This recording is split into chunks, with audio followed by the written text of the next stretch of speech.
Olá pessoal, voltamos, nós estamos falando no primeiro bloco, nós falamos um pouco sobre a baleia azul, falamos algumas considerações, falamos alguns problemas e vamos ver se a gente consegue agora, nessa segunda parte, falar de buscar soluções para ajudar os pais a melhorarem as suas relações com seus filhos. A gente sabe que esse jogo Baleia Azul surgiu através, já desde 2015, ele começou na Rússia, e ele foi se espalhando pelo mundo, mas a mídia trouxe ele como um processo de divulgação bastante forte e, em função disso, ele se espalhou pelo mundo, né? Lembrando que 2015 ele passou já pela Rússia, 2016 já nos Estados Unidos e agora 2017 chegou ao Brasil. Então, esse delay de alguns anos para chegar até no Brasil e está acontecendo o que está acontecendo.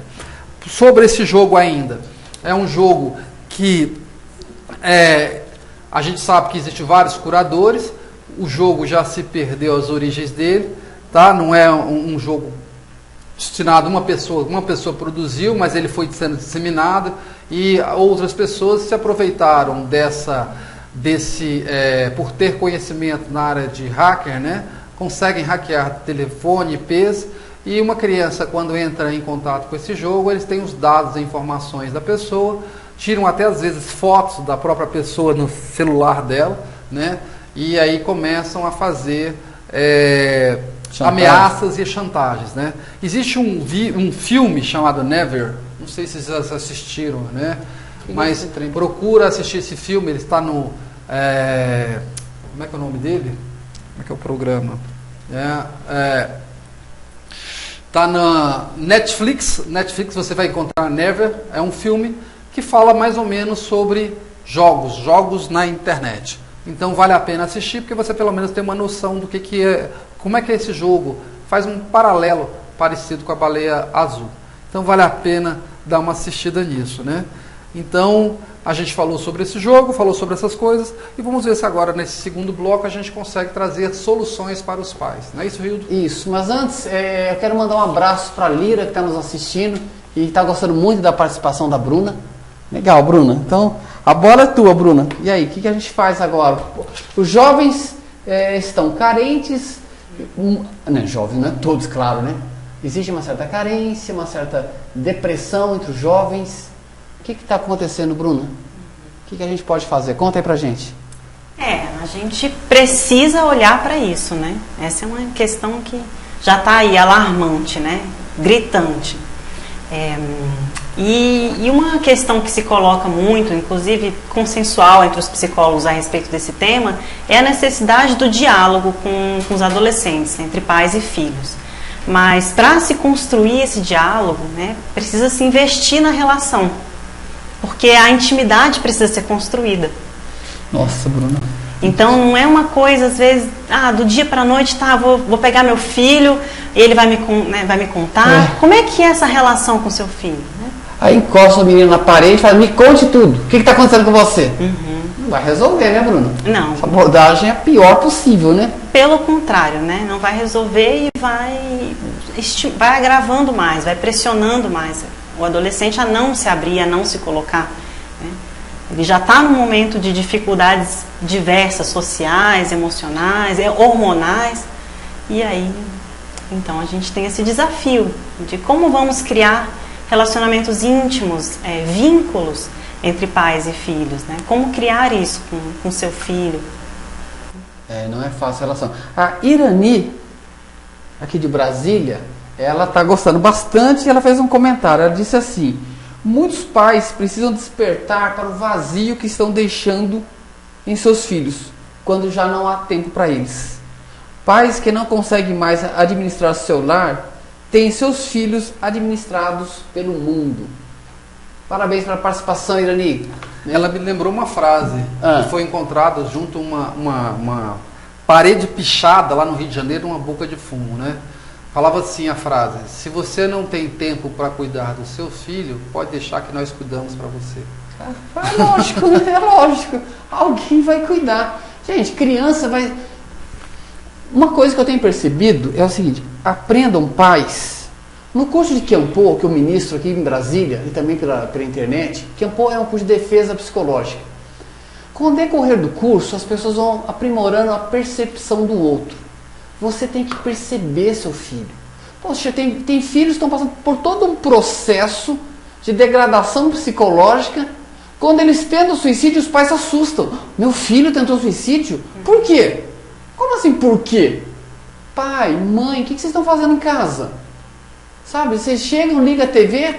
Agora, o Túlio, esse dia estava contando pra gente sobre os filhos do quarto. O filho vive no quarto. Tá? Ou seja, não participa mais da vida familiar. Por quê, né? Não tem mais tempo, né? As pessoas hoje em dia não têm tempo para a coisa principal e primordial, que é hora do café da manhã, hora do almoço e hora do jantar. Antigamente as pessoas se reuniam ao redor de uma mesa para poder conversar e falar, trocar. Hoje em dia já não tem mais isso, né? Como o horário é muito curto, né? O nosso tempo está muito curto, então a gente trabalha demais, então é melhor comer na rua, comer isso. Os filhos ficam à mercê. Então, na hora de comer, comem com um prato na mão, sentados às vezes na frente da televisão, né? Caramba. Não vão para uma mesa, não sentam, não conversam, não tem, né? Porque primeiro, não tem diálogo, né? Não tem diálogo. E outra, para você sentar em frente, para você colocar na mesa, o que acontece? Você tem que tirar da panela, botar pratos em cima da mesa, você tem que organizar a mesa. E para a organização, as pessoas não têm tempo para poder porque depois de tudo aquilo pronto lá, vai ter que fazer a limpeza. Então tem que voltar tudo para a pia e alguém tem que lavar. Então não existe tempo. Então vamos trabalhar com praticidade. Então pega o prato, põe logo a comida no prato. E é outro detalhe também, né? Eu conheci uma senhora que ela chegava, nossa, eu tenho que ir para casa porque eu preciso preparar o almoço e cuidar dos alimentos dos meus filhos. Mas como assim cuidar? Não, eu faço, e eu faço o prato para eles. Ué, mas seus filhos não fazem o prato? Não, não fazem. Quem faz o prato deles, eles ficam esperando eu fazer o prato. Falei, qual a idade dos seus filhos? 20, 22, 25. Então, ela criou os filhos numa dependência tão grande, né? E isso é uma grande realidade também. Então, a pessoa faz o prato da criança, entrega na mão, ela fica na frente da televisão, assistindo televisão e como consequência ela come. E isso é muito triste, né, Bruna? E que paradoxo que a gente está vivendo, né? No momento que a gente aparentemente tem tudo, tantas condições, tantos recursos, né? A gente ao mesmo tempo está vivendo uma crise de ansiedade e de depressão, né? Entre os jovens e os adultos também. Né? É marcante essa geração, esse momento que nós estamos vivendo no planeta. Tecnicamente, nós estamos na era da informação, da comunicação, e nunca foi tão difícil se comunicar com os próprios filhos. A gente se comunica com qualquer pessoa do outro lado do planeta, gente. Isso era impensável há 20 anos atrás. Imagina, há 20 anos atrás, você andar na rua e falar com alguém que está em Tóquio. Hoje você faz isso, mas não consegue diálogo. Então o que os pais têm que fazer? Né? Vamos lá. Algo tem que ser feito. Ampliar diálogo. Oi. Agora, diálogo Oi. não se consegue criticando. Oi. Diálogo não se consegue pressionando. Começa a fazer perguntas, mas sem querer dar respostas. Pare de cobrar seus filhos. Comece a analisar o que está acontecendo. Coloque-se à disposição. É muito importante você ver o seu filho. Ele está bem? Como que ele está? O que ele está fazendo da vida? Tem que ter tempo, gente. Você é pai, você é mãe, você vai ter que ter tempo pro seu filho. Mas eu não tenho tempo. Mas você não tem tempo, por que tu fez filho, caramba? Você tem que achar um jeito. Acha um jeito. Poxa, passa a semana toda sem falar com o filho. Final de semana o filho vai na casa não sei quem. Caramba, você não tem uma casa, você tem um hotel. Então tem que ser revisto isso. De alguma forma você tem que ver isso. Você acha que é assim, Bruna? Sim, inclusive eu acho que pequenas coisas, né, trazem grandes resultados. Então, às vezes, essa questão do diálogo, né, se fala muito nisso, diálogo, converse com seu filho, mas o que mais tem ali além dessa conversa, desse diálogo, assim, né? Qual é a vivência entre pai e filho, mãe e filho, né? Porque pressupõe que precisa ter além do diálogo, a companhia, o vínculo. Então, quantas vezes por mês você sai para o cinema com seu filho? Quanto tempo você passa com ele por dia? Além desse diálogo, a presença ali, a companhia, que vai ajudar a criar um vínculo. Uma coisa interessante nessa história que o Hildo acabou de falar também é o seguinte: se você não tem tempo para cuidar de uma criança, é necessário que você, de alguma forma, crie esse tempo, desenvolva esse tempo. Porque o tempo é fundamental. A criança, ela precisa, né, criar um elo com você. Porque se você não criar esse elo, você vai ter problema. Você está criando uma criança que ela está solta no mundo e ela vai buscar elos, ou com os amiguinhos dela na escola, com quem ela vai se fortalecer, com quem ela vai confiar e com ela, onde ela vai trocar suas ideias, seus ideais, porque ela não tem com quem confiar. Então isso é um problema, né? E o que a Bruna está falando aqui, acabou de falar, é importantíssimo isso. É necessário que você saia com essa criança, é necessário que você planeje alguma coisa. Mas o planejamento não é aquela história não, eu tenho que sair com meu filho e agora o que eu faço? Vamos para o shopping, chega no shopping, põe logo lá nos brinquedos lá, vira as costas, deixa a criança brincando e eu estou no meu celular, eu estou aqui, né, no meu tablet, fazendo meus trabalhos enquanto ela está lá e eu não estou dando atenção. Eu não tiro um tempo da minha vida para cuidar de uma criança. Tem até uma metáfora que fala isso, né? O filho chegou para o pai e perguntou, pai, quanto é que custa o seu tempo de trabalho? Aí o pai achou estranha aquela pergunta, né? Pô, meu filho, eu nunca parei para pensar isso. Não, pai, me diz aí, quanto é que custa o seu tempo de trabalho, né? A sua hora de trabalho. Aí o pai falou, acho que custa uns R$100. R$100, pai? Então tá bom. Aí o menino sumiu. Daqui a pouco ele vem com um cofre na mão, né? Chega no chão, quebra o cofre e começa a contar as moedinhas. Aí contou as moedinhas, aí viu lá e falou assim, pai, pegou aquela banda de moeda na mão, falou, pai, pega aí, segura aqui. Tá, eu quero comprar o seu tempo. Eu não tenho dinheiro para comprar 1 hora, mas eu acho que isso aqui dá. Aí tem R$50. Caramba, né? Entendeu? Não tem tempo, né? É triste isso. Exatamente. Gente, estamos vivendo numa situação extremamente delicada. Nossos jovens estão sendo criados ao léu. Quando eu digo nosso jovem, é óbvio que eu estou sendo generalista. Por quê? Porque um programa que atinge várias pessoas, eu tenho que ser generalista. Mas cada um pega o que lhe cabe. Às vezes você que está nos ouvindo, que você fala, não, Rido, meu filho é muito bem cuidado, temos um diálogo amplo com ele. Ótimo. Mas acredite, isso não é o comum. Por incrível que pareça, isso não é mais o comum. Eu lembro, Túlio, na minha infância, minha mãe tinha um costume legal. Depois do jantar, a gente assistia minha mãe tinha novela para assistir. Depois da novela, se desligava a televisão e a gente sentava na mesa para jogar baralho. Jogos de baralho. Aí minha mãe estourava pipoca, a gente jogava. Interagia todo mundo. Isso ajuda muito, gente. Tá? Então, eu sei que hoje tudo é muito corrido, tem pais que estudam, os filhos estudam. Agora, se tem pouco tempo, tenha qualidade. E pelo amor de Deus, se você vai ficar com o seu filho, fica com o seu filho, não com o celular. É isso, Bruna. Eu queria só fazer mais uma colocação que eu acho bem importante, é a gente também pensar que assim, não é questão de culpabilizar, né? Os pais são os culpados, né? A relação, não só isso, não é essa o X da questão, porque a gente realmente está vivendo uma sociedade também complicadora, né? Assim, tem muitas questões que os jovens passam, além de casa, além do núcleo da família. Então, o que leva um jovem a desenvolver depressão, a pensamentos suicidas, isso é uma gama de fatores, tem muitas coisas, né? Então, o objetivo não é só identificar isso e achar o ponto, mas sim trabalhar junto com esse jovem. Isso é verdade. Nós estamos aqui para apontar o dedo na cara de ninguém. A gente fala dos pais porque, gente, se é criança, a base dela é dentro de casa. Sabe? Até seus 7 anos, ela recebeu muitas informações dos padrões da família. O que são esses padrões? O comportamento do pai e da mãe. Não é coisa que você falou para a criança. Grande parte do que a criança aprende é observação. Se ela convive em um ambiente tumultuado, sofrível, sabe? Como vai ficar essa criança? É óbvio que às vezes a base até que é boa. Só que a criança recebe influência também do meio. O meio que ela está vai influenciar ela também. Mas por incrível que pareça, por que pessoas que estão no meio delicado, complicado, nem sempre são más? Porque além do meio, além da família, existe uma bagagem interna também. Tá? Existem tendências internas.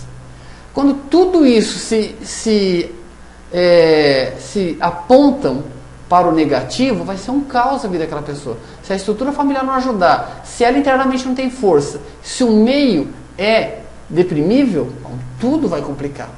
Agora, o que pode ser feito? Observou isso no seu filho? Consegue lidar com isso? Não consegue? Procura um profissional. Vai ter que procurar um profissional. Eu, Túlio, Bruna, seja lá quem você quiser. Mas você vai precisar de ajuda. Ah, mas é caro. Não, caro é você ter um filho perdido na vida. Isso é muito, muito caro. Então, invista no seu filho. Invista tempo, invista cuidados. É isso, Túlio? Com certeza. Tem que entender o seguinte, uma outra coisa importante. A gente está deixando que o nosso, né, a nossa educação, a educação do jovem, seja dada pelas escolas. Mas você tem que entender que é o seguinte, a escola não está para educar o jovem. A educação vem de casa, vem do berço. A escola está para formação, para formar. Ela dá matérias para formar conhecimento daquele jovem, não para educar. Então a educação ela tem que vir de casa. E é necessário que você tenha tempo suficiente para poder educar o seu filho. E lembrando sempre, o seu filho aprende as coisas. Essa criança que está do seu lado, o adolescente, ele aprende as coisas o quê? Observando. Ela vê o que você faz, ela observa o que você faz, como você faz, da maneira que você faz. Então, se você chega em casa, liga a televisão, pega o laptop, ou o que seja, o tablet, ou o celular, e você fica com a televisão ligada, mexendo no seu celular, pode ter certeza que quando ela está com o celular dela, a televisão vai estar ligada e o tablet também. E ela vai estar fazendo duas coisas ao mesmo tempo. Por quê? Porque ela está aprendendo com você. E ela vê isso como sendo uma coisa normal, ela copia. Então, você vai precisar tirar um tempo da sua vida para educar essa criança, para se divertir com ela, para poder ouvi-la. Você tem que criar laços, você tem que educá-la, você precisa realmente construir uma relação com seu filho. Não adianta nada você, porque eu sou seu pai, você tem que me obedecer. Ok, você está sendo um repressor. Quando você virar as costas, ela vai fazer tudo de forma diferente. Não é isso, Bruna? É isso mesmo, é a força que a gente fala do modelo da família, né?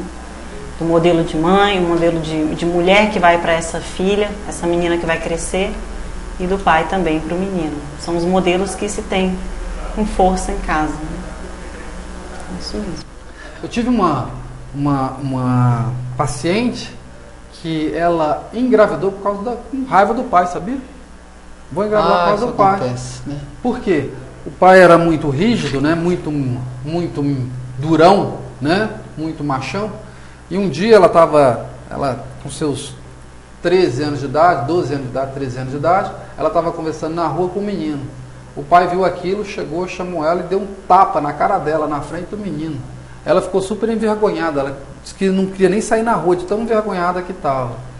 E aí ela ficou com tanta raiva, falou assim, eu vou transar com aquele garoto, para provar para o meu pai que eu posso.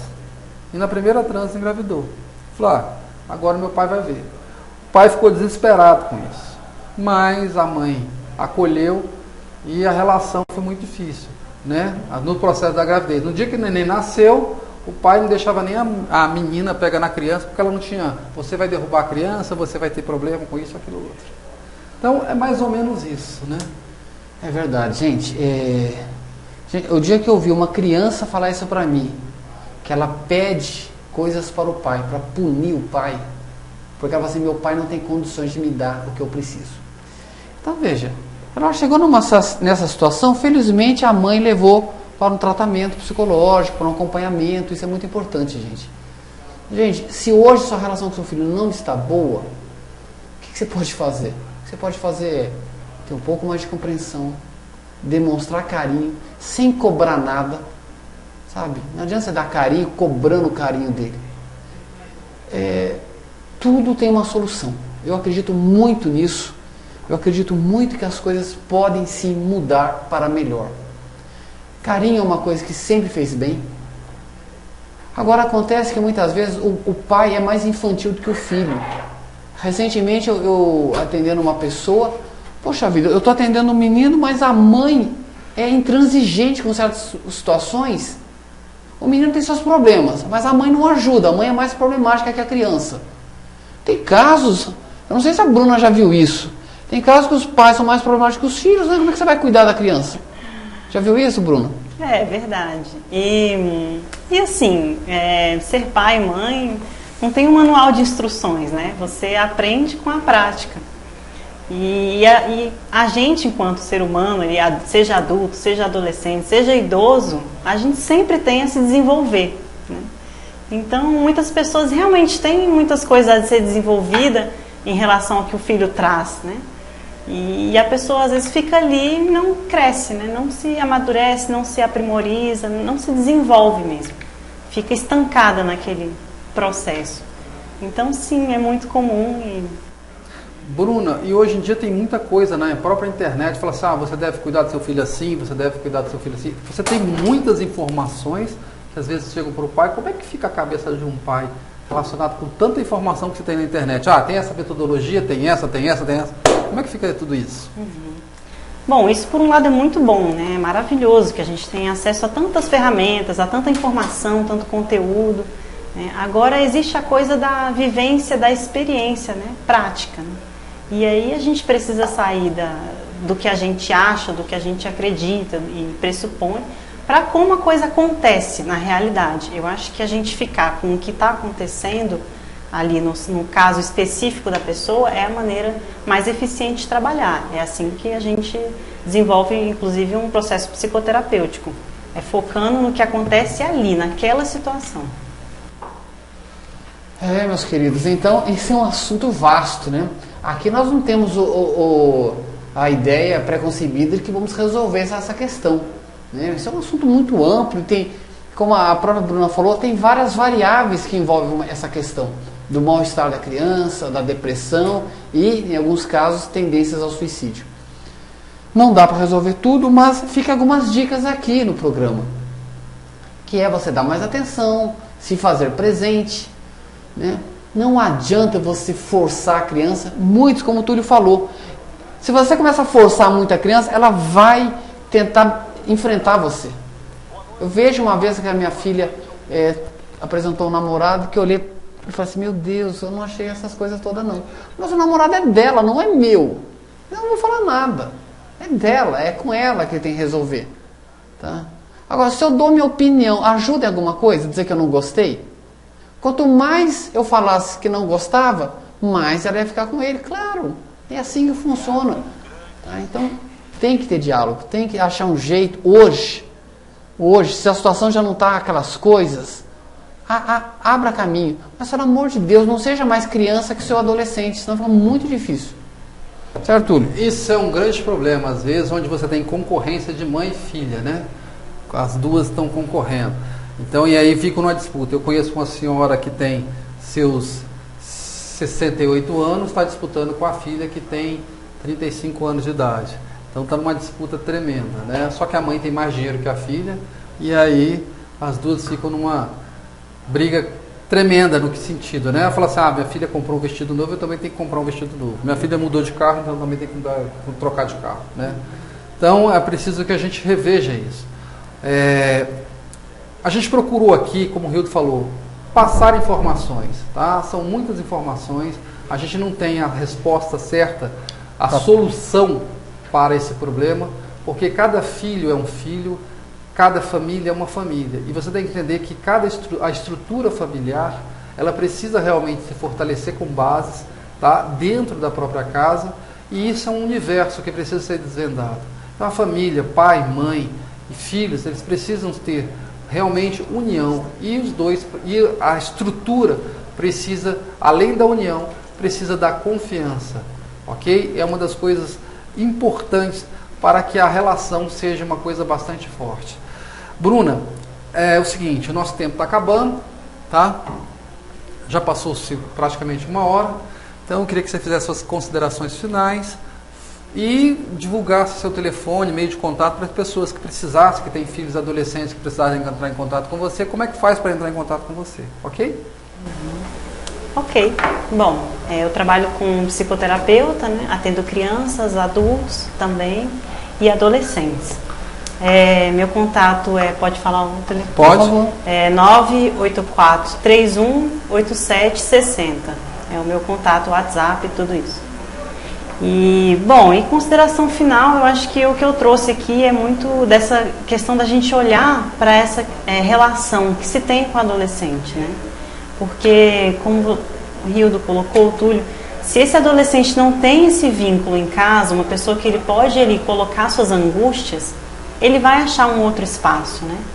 O Baleia Azul, ele é um espaço, só que infelizmente é um espaço inadequado, perigosíssimo, né? Então, precisamos cuidar desses espaços, né? E oferecer esses espaços, seja na família, pai, mãe com um filho, seja na própria escola, os professores também oferecerem possibilidades junto dos alunos, enfim, na sociedade.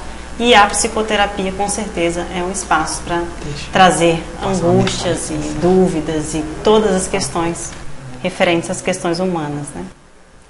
Isso aí, Bruna. Muito bom tê-la conosco. Gente, muito obrigado pela presença de vocês, né? Essa presença virtual e fantástica. Eu vou me despedindo aqui e vou deixar para o Túlio encerrar de vez. Muito obrigado a todos. Foi um prazer inoxidável estar aqui com vocês e até a próxima segunda. Grande abraço. Bom, gente, é um prazer enorme ter vocês aqui no programa. Lembrando sempre que o programa é gravado e depois ele está no YouTube. Basta você entrar no YouTube, procurar lá, digitar Acalento com K, TVN Brasil. Você vai encontrar todos os nossos programas e você pode assisti-los, tá? E eu queria lembrar que daqui a pouquinho estará começando o programa MT Bike. Então, não saia daí e convide seus amigos para vir assistir o programa MT Bike, ok? Grande abraço para vocês e uma ótima semana. Tchau, tchau.